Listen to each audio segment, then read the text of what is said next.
Even his human mind is saying goodbye to the throne of David. Step by step this human mind follows in the path of the divine.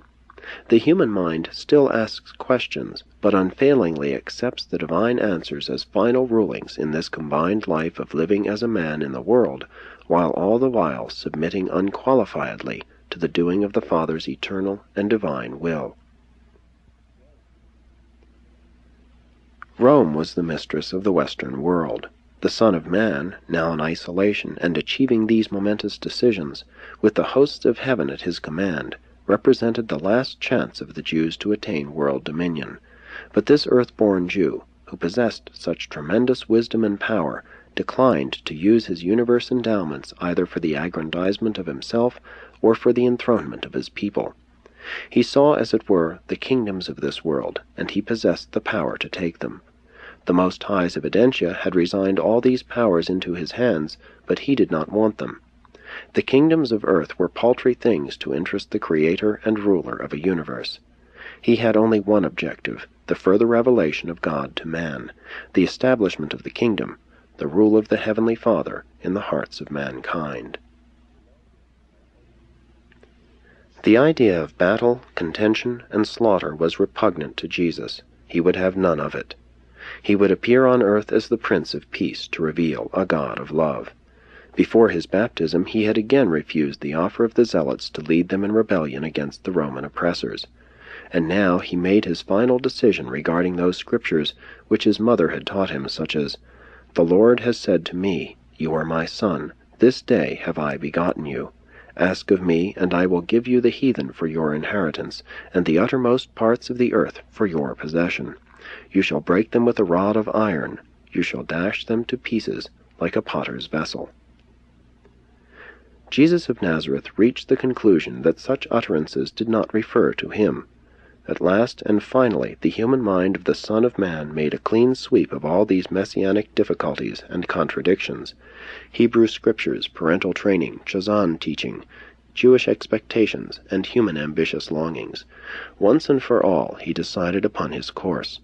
He would return to Galilee and quietly begin the proclamation of the kingdom and trust his Father, the personalized adjuster, to work out the details of procedure day by day. By these decisions, Jesus set a worthy example for every person on every world throughout a vast universe when he refused to apply material tests to prove spiritual problems, when he refused presumptuously to defy natural laws. And he set an inspiring example of universe loyalty and moral nobility when he refused to grasp temporal power as the prelude to spiritual glory.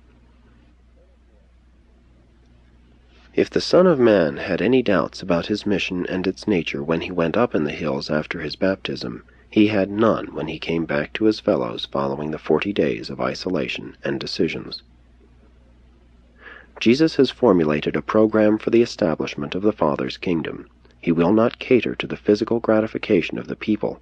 He will not deal out bread to the multitudes, as he has so recently seen it being done in Rome. He will not attract attention to himself by wonder-working, even though the Jews are expecting just that sort of a deliverer.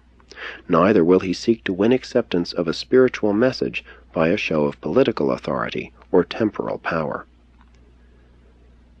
In rejecting these methods of enhancing the coming kingdom in the eyes of the expectant Jews, Jesus made sure that these same Jews would certainly and finally reject all of his claims to authority and divinity. Knowing all this, Jesus long sought to prevent his early followers alluding to him as the Messiah.